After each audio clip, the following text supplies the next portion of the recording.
Recording live in the lucky number 7 lounge, this is Dine, Drink Vegas, the podcast. By and for everybody stuck at home, wishing they were in the land of neon lights and bad decisions. I'm your host, John, also known as the Baller on a Budget, and you have stumbled your way into episode 60, our best and worst breakfast experiences. Of course, we're also going to bring you some other Las Vegas news. Our drink of the day is going to be a showdown between two different bartenders. But before we can get to any of that, of course, we have to welcome in the founder of Dine, Drink Travel and Dine, Drink Vegas himself. Yes, folks, I do mean the high roller formerly of the High Plains, the leader in the luxury lounge, the king of comps, the Alabama slammer, the man who is always waiting on that limo to take him away to his next luxury Las Vegas destination. I mean Bill. Good evening, Bill. Good evening, John. How are you tonight? Now that I have a beverage in my hand, I am way better. We are recording on a Monday instead of a Tuesday, and Lordy, what a Monday. But it doesn't matter now because I'm having a drink with my friend talking about my favorite destination. How about you, Bill? I also have a drink, but John, as this drink was your creation, and you and I both took different approaches, but since it was basically your creation, why don't you tell our listeners what it is and what you did? So since the weather is getting, I don't know, how are things in Alabama? Has it cooled off at all? It was quite chilly today. Yeah, no, it was a light jacket day. Yeah, I realize that for many of our other listeners, fall has long since fallen, but Bill and I both live in different parts of the South. And I think this is the first week where I can really say that we are in our autumn season, which probably means it'll be 90 in a week. But for now, we have fall weather. And I decided we would make dueling versions of an apple old fashioned. So listeners, as you heard me say before, if you've been listening to the show for a while, we always think of old fashioned as a whiskey drink. But the reality is you can make any old fashioned with any spirit. You can go with a base spirit, bitters, and a sweetener. And then you can add modifiers, you can add garnish, or you cannot. But spirit, bitter, sweetener over the one big rock or on the rocks, that is the formula for an old fashioned. And it doesn't have to be whiskey. It can be any spirit you want. We were aiming for apple flavors. Bill, what did you do?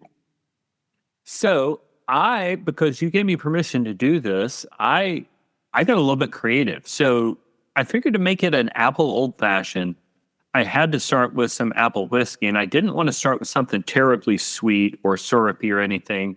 So I started with 1.5 ounces of Laird's straight apple brandy, because that's just the classic. It's good. If you can find it in your market, it's usually not terribly expensive. But I can't find it in my market. I've got to drive to Georgia to get it, which means I wanted to make this bottle last as long as I could. And you and I both know that I'm not making a drink with just 1.5 ounces of liquor. Right? That's not a thing I'm capable of doing. So to stretch it, in addition to the 1.5 ounces of the Laird's, I put in 1.5 ounces of Maker's Mark Private Selection.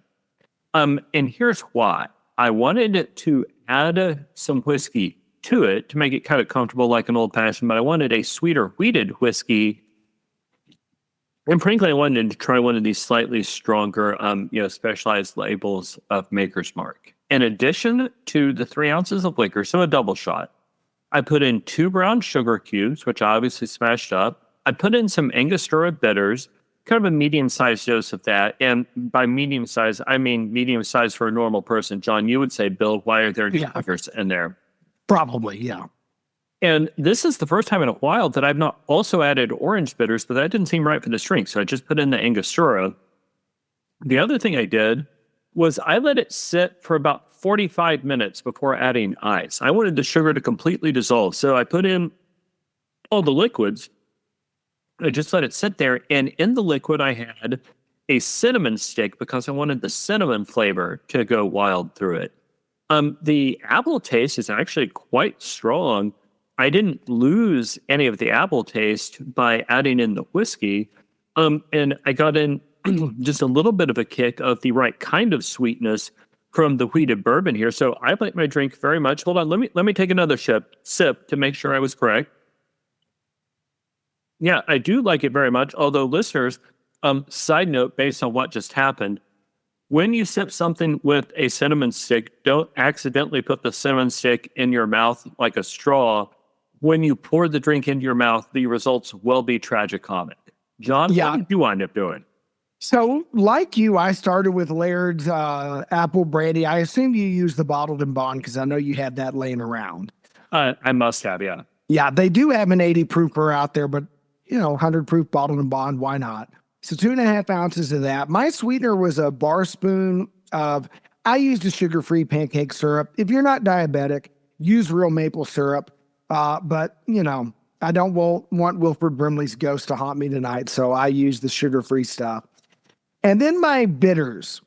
Instead of doing a lot of Angostura, as I'm wont to do, I did 2 shakes each of 3 different bitters. So here's the rundown. Angostura, Fee's Blackstrap Molasses bitters, and Fee's Cardamom bitters. And then as a modifier, because I didn't use very much of the pancake syrup because there is that artificial sweetness flavor to it, but I did want a little hint of maple. I added a bar spoon each of maraschino liqueur, which has kind of an almondy taste. It's made with not the cherry fruit, but the cherry pits. And cherries are cousins of almonds, and so it's got kind of a nutty flavor. And then Benedictine, and that's a liqueur that has a lot of herbal notes to it. I did all of that in the glass without ice at first. I then busted out my cigar torch, and I gently toasted a cinnamon stick. And I used that toasted cinnamon stick to stir all my ingredients. Then I added my ice cube. Cinnamon stick went in there and also a maraschino cherry. Mine really does give you that fall baked apple thing going on. The Benedictine, the herbal note, there's almost like a wintergreen minty note, but not in a way that competes with the apple. It is deeply apple-ish. It's deeply spicy. It's a little herbaceous, a little bit funky. Yeah, I'm quite a fan of my handiwork.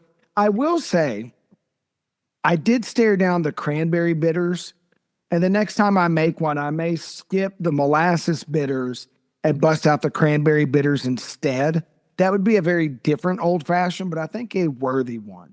So, Bill, is this kind of old-fashioned in your wheelhouse? Would you make it again? I would absolutely make it again. And I'm going to make it for Rachel the next time she's here in Alabama's. Listeners, if you're new to the podcast, welcome. If you've been with the podcast for a while, thank you very much. But through a long series of circumstances, my wife still lives in John's hometown.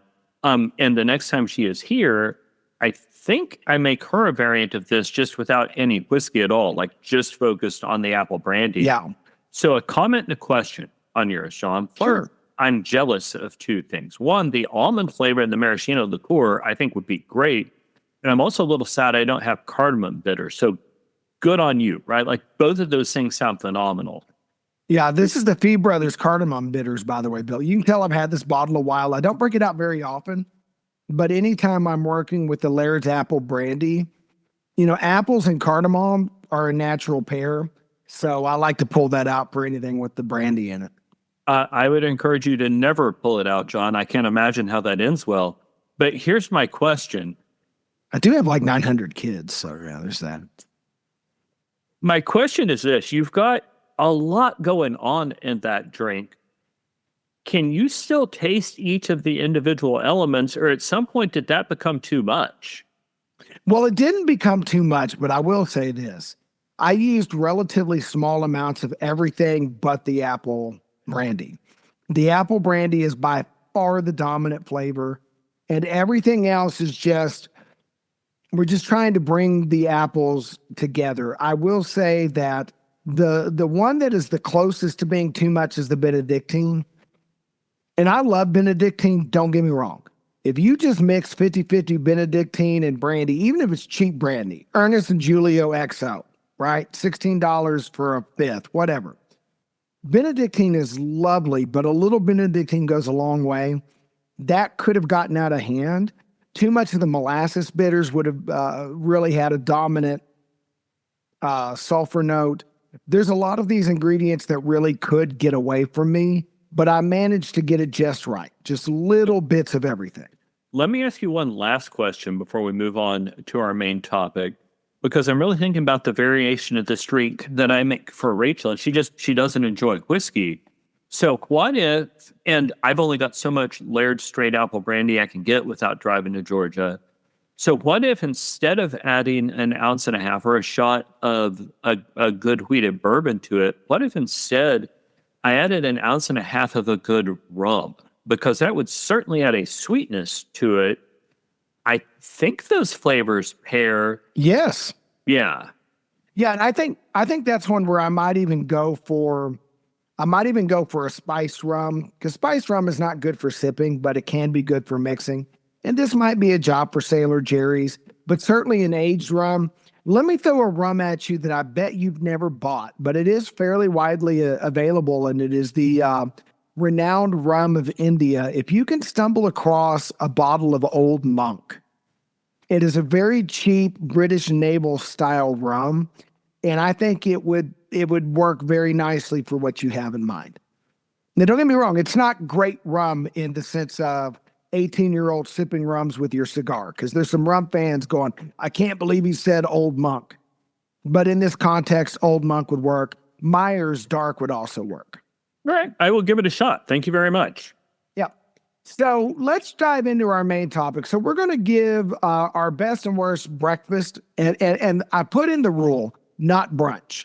There's a few places that I love that I'll stay hungry till it's brunch time, but brunch is another episode, right? Let's talk about our best breakfast experience. We're going to start with best, then we'll move around to honorable mentions, and then we'll come around to the breakfast we wish we hadn't done. So, Bill, I'm going to let you go first. What would you rate as your absolute best breakfast? So I know how I answered this, but I've actually got a question first. I know what I think the difference is between breakfast and brunch. In your mind, what is the difference between breakfast and brunch? Generally, brunch will start later. Most places that serve brunch is in my mind, if you serve breakfast, you must be open by no later than 8 a.m. If you make me wait till 10, it's brunch. Okay. If I can't get it by 8 in the morning at the latest, right? So one. Number two is generally a true breakfast menu has very few or zero lunch items. Brunch, as the name suggests, you're probably going to have your burger, your quesadilla. You're going to have some lunch things out there as well. It's not just foods we associate with breakfast. Yeah. So to me, that's the difference. All right, fair enough. So my rule for breakfast, which isn't my rule for brunch, but my rule for breakfast, and by the way, I come to pretty much the same definition as you, but my rule is there shalt be corned beef hash, which is increasingly hard to find. There is something when you wake up in the morning in Vegas, having almost always experienced an evening in Vegas beforehand, there is something about the saltiness of corned beef hash that just sets the world to rights for me. And I think my best breakfast, because remember, I am always, by definition, looking for corned beef hash. I think the best breakfast I've had is at Siegel's 1941 in El Cortez. They do it very well.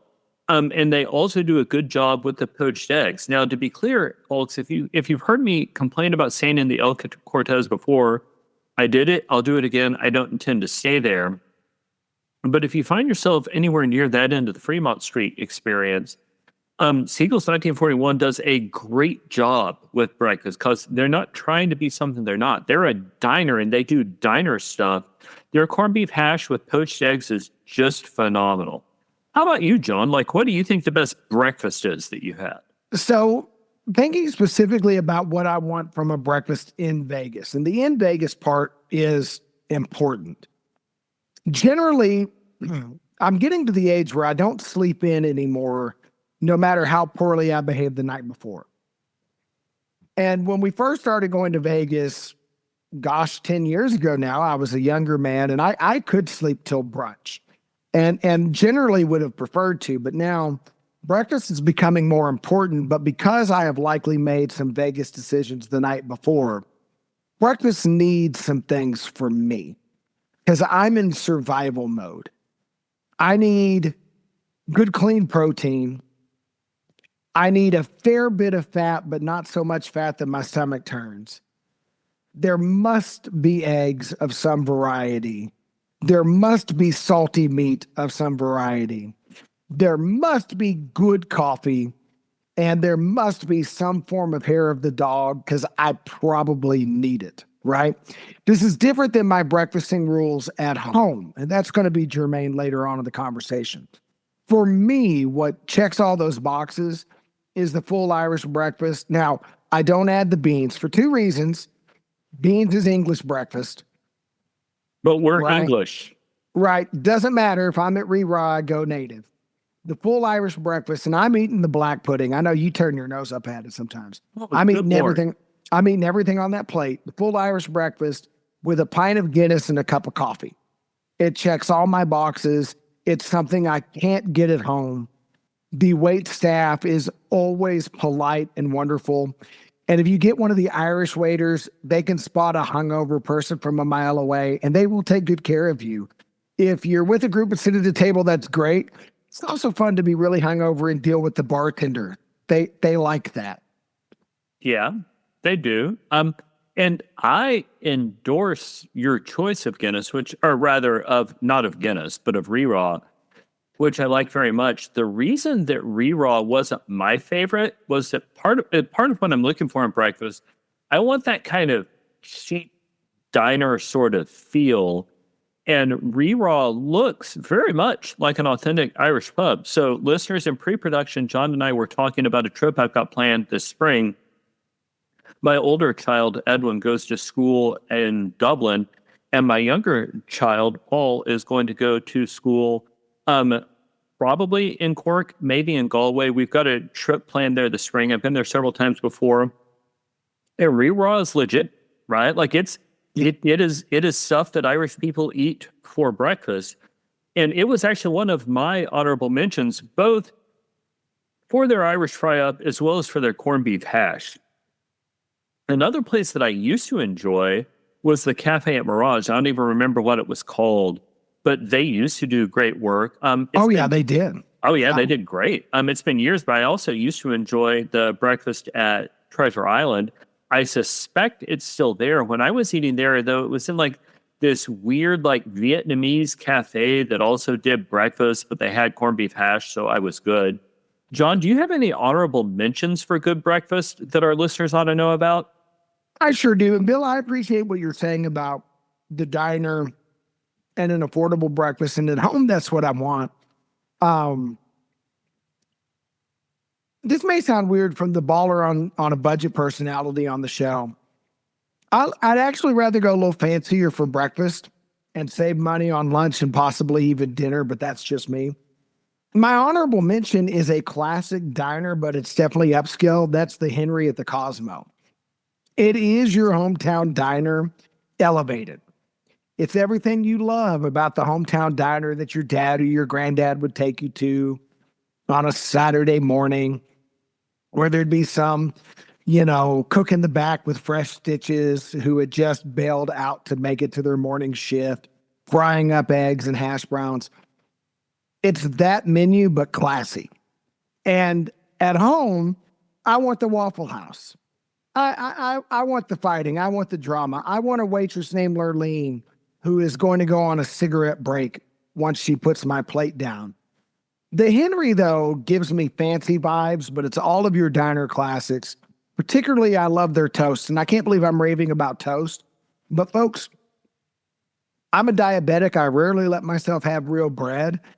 So when I'm off the wagon and off the diet, I put a high value on high quality bread products. The toast and jam at the Henry is just gorgeous. So Bill, I guess I'm more of a high roller than you when it comes to breakfast foods. You are, although I will say, if you really do value eating at the Waffle House, you should come to my town where we have 7 on every block. And there are literally office buildings named after people named Lurleen. As a side note, I've got a diner here that run by a guy named Greg. He's got helmets of every SEC football team in there. Although Greg is an Alabama fan, I wore my Texas A&M shirt into his diner, and he invited me to leave. I think everybody needs a diner like that and a breakfast like that. But Bill, what about the breakfast we don't need? What would you say is the worst breakfast experience you've had in Las Vegas? So, listeners, you've heard us talk before about why is Resorts World struggling so much, and I think I know one of the reasons. One is that in their main restaurant, whatever it's called, the one that's got a very small buffet, the Resorts World breakfast buffet is bad, right? Like I had to wait for a long time to eat at a buffet in a restaurant with empty tables. There was no reason for that. The buffet was small. The food was tired. Like it just wasn't very good. It was overpriced. I think they had the option for menu service, but the people around me waiting for menu service were waiting for a long time. So I didn't enjoy that. Now, there were other options at Resorts World, but what I had there at the main restaurant, which also had a buffet option, not worth it. And I have not been back. How about you, John? What's the number one, like, just terrible breakfast you've had in Las Vegas? And I will say, this is probably the only breakfast I've had in Vegas that I would rate as truly bad. There's been some forgettable breakfast, some that I wouldn't go back, but never one where I was like, I wish I hadn't eaten that. And it's at a restaurant that I actually like. So I'm going to preface that because somebody who's been to Vegas who hears this may be like, I can't believe he's trashing that place. I'm not trashing that place. I'm trashing their breakfast. And that's Greenberg Deli in New York, New York. And I know somebody wants to rage stop the episode. Greenberg Deli has wonderful lunch. They serve these big piled high sandwiches. Two people can easily split a sandwich, which makes it a value proposition. It is a baller on a budget classic lunch. Their breakfast, straight garbage. Bill, you coach a lot of Little League. I do. Yeah. Do you ever have to practice somewhere that doesn't have proper bases and you put out a little rubber flappy thing to be a base? I have absolutely done that.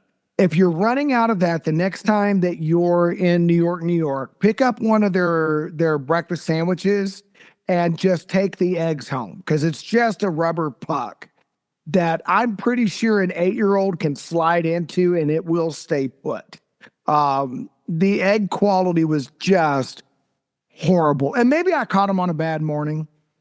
Maybe it's better than that most of the time. I walk by there in the morning. There'll be people eating breakfast there. Maybe I'm wrong. But my experience there was so bad. The eggs were so just ungodly. Bill, it reminded me, my grandfather was in World War II. And he had a rule back in the day of government commodities. Now, younger listeners don't know about that, but in the 70s and 80s, if you were quite elderly or quite poor, you could qualify instead of food stamps or SNAP bringing a hot meal to your place. You stood in line and you got USDA commodity foods. I know exactly what you mean. Yes. Yeah.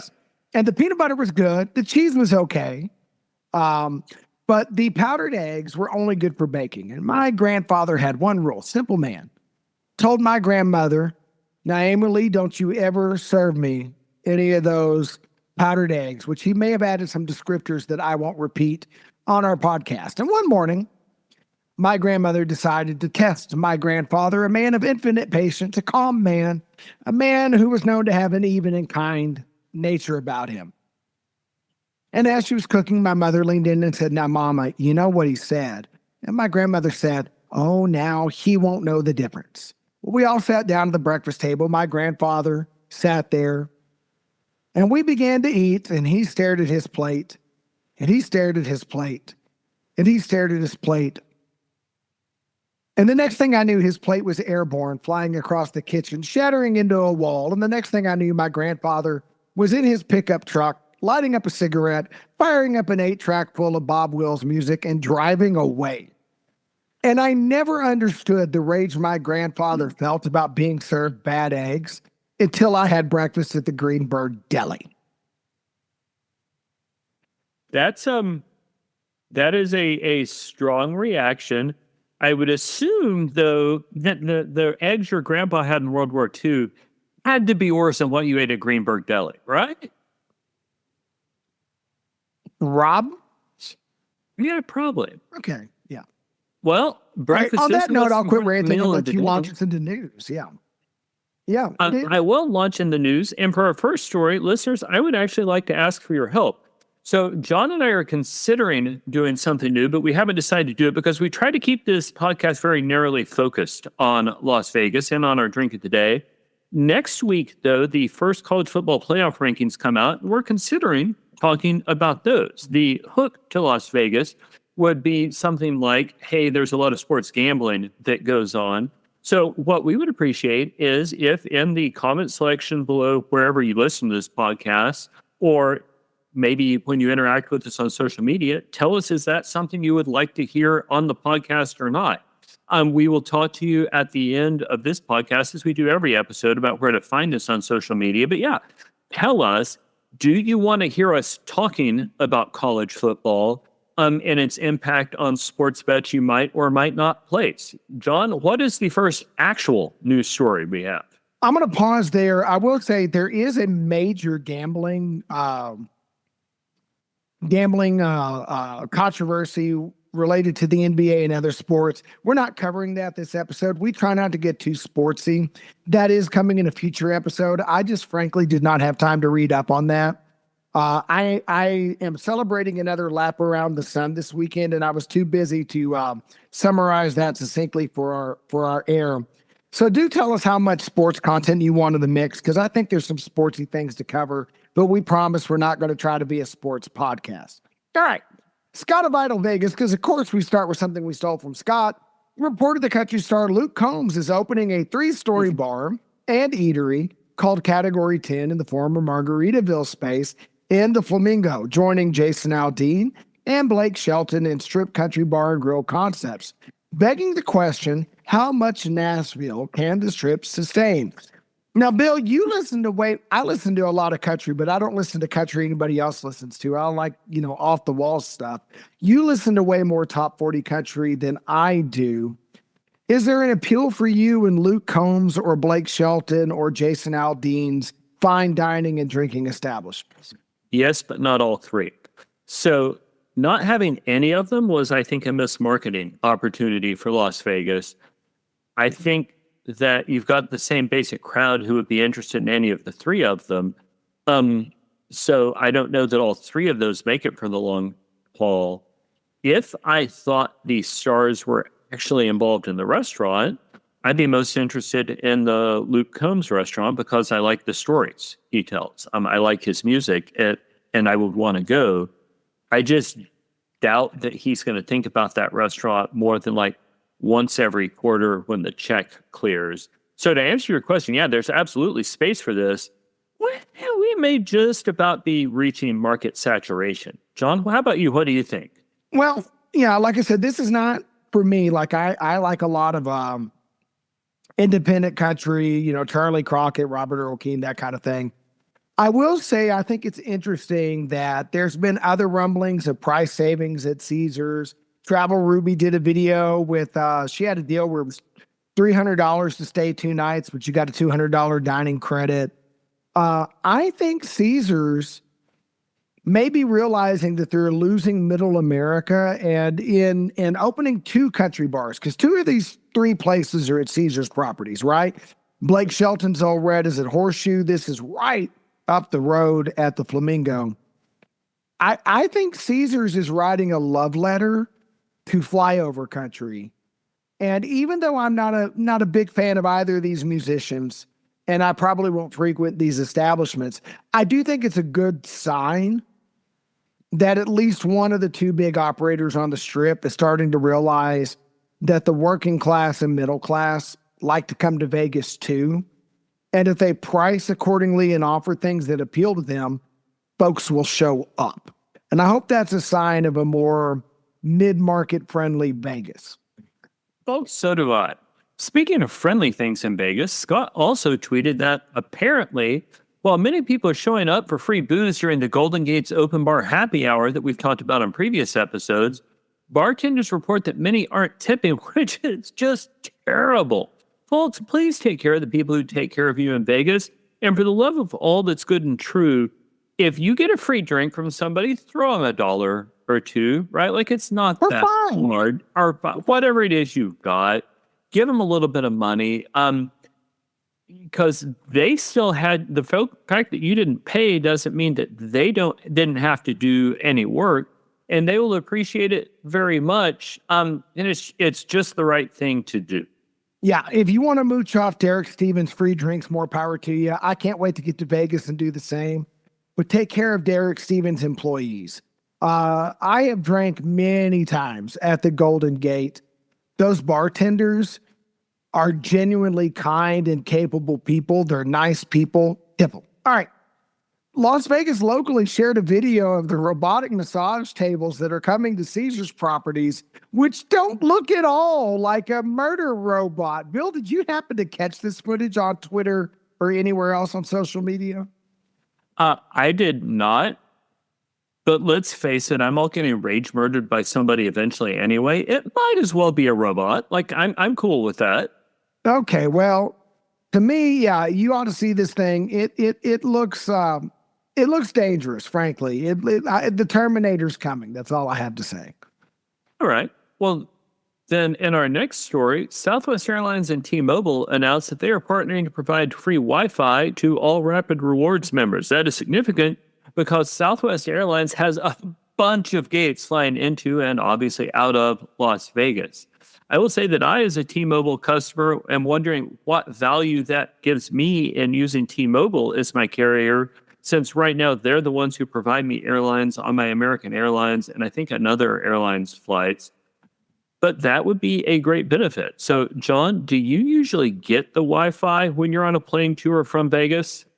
It depends on my mood and what I have going on. I love having Wi-Fi. I don't like paying $8 for it. As it turns out, I'm going to a conference for work later this week, which is why we're recording on a Monday instead of our normal Tuesday or Wednesday. And I am super glad that for my rather short flight to the Dallas-Fort Worth area, I'm going to have me some free Wi-Fi, and I plan to use it. So that's good news for this Southwest flyer. It almost makes up for the other shenanigans. Almost Southwest. Almost. Finally, and I love that the run sheet made sure that this wound up in the lap of the dyslexic guy, but here we go. Our Vegas WTF story is our longest story of the night. 8 News Las Vegas now reports that a dude was sitting on his porch in residential Las Vegas playing video games on his phone, as one does. His neighbor objected that the music was too loud and was offensive. Oh my. So far, so good. Then stuff got weird. The accused was in her yard and, for reasons that are unclear, was clearing weeds with the hammer. I'm going to say, Bill, that claw into the hammer actually is pretty efficient, but I'm the world's worst gardener. I don't have a problem with that part. She then approached her neighbor. Okay, if you approach me with the hammer, we got a problem. Kicked him and raised the hammer above his head.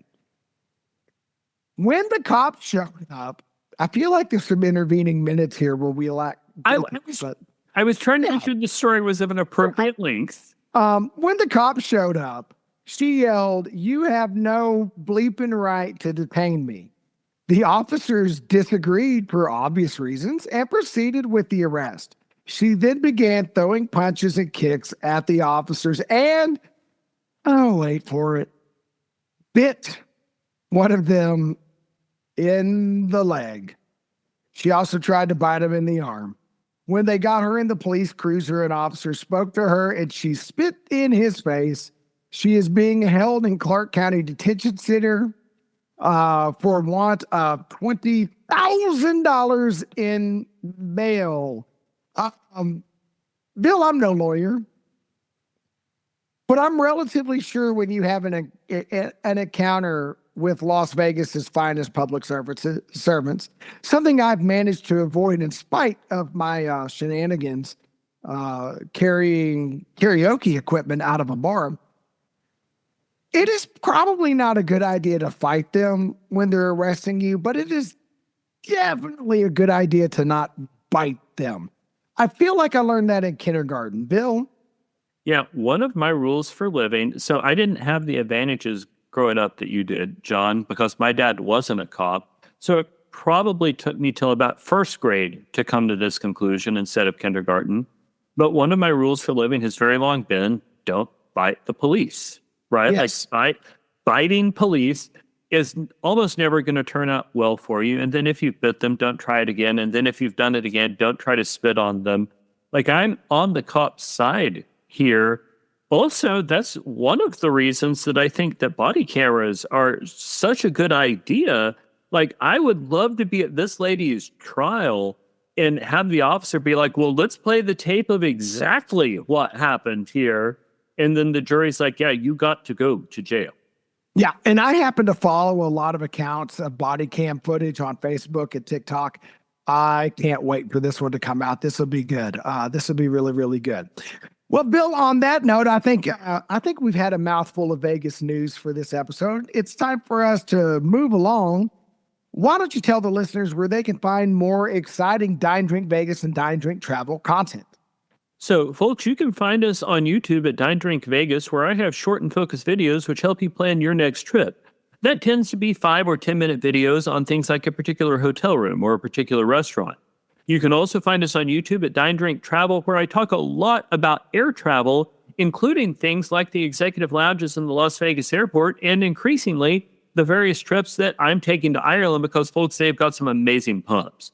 You can find me on most social media platforms at Dine Drink Travel, including on X, which is going to become important in just a second. Just remember that on Blue Sky, I am, for some reason, not Dine Drink Travel. I am Dine Drink Bill. But mostly I interact with John from my Dine Drink Travel handle on X. John, where can they find you? I'm Dine Drink John, and hit me up on X if you would like to talk about Las Vegas, fine coffee, adult beverages, wonderful meals, or why the Dallas Cowboys are the pyrite of football. Nothing but fool's gold, but I will watch anyway, like Charlie Brown trying to kick the football from Lucy. We're so glad you took the time to listen to us. If you've got a friend that's planning an upcoming trip to Vegas and our podcast would help them figure out where to go and where not to go, please share this with them. If you've got a mortal enemy that hates listening to old, fat, white Southern guys talk on and on and on, share with them too as punishment. Either way, you're helping us grow an audience so that we can keep bringing you this amazing, fresh, engaging, and wonderful and boozy Las Vegas content. Thank you so much for listening, and until the next episode, happy travels.